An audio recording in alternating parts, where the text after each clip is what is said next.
வார்த்தை கவிதை என்று விம்ம மாட்டேன்.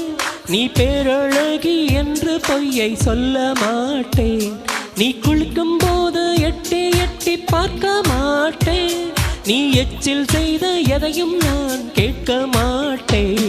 நீ ஒப்பனைகள் செய்யும் முன்பு பார்க்க மாட்டேன்.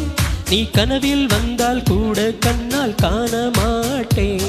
என் சுற்றும் பூமி நீதான் என்று சுத்த மாட்டேன். நீ என்னை மறந்தால் மட்டும் உயிரை விடுவேன். நீ கேட்காமல் போனாலும் கத்தி சொல்லுவேன் பேபியா.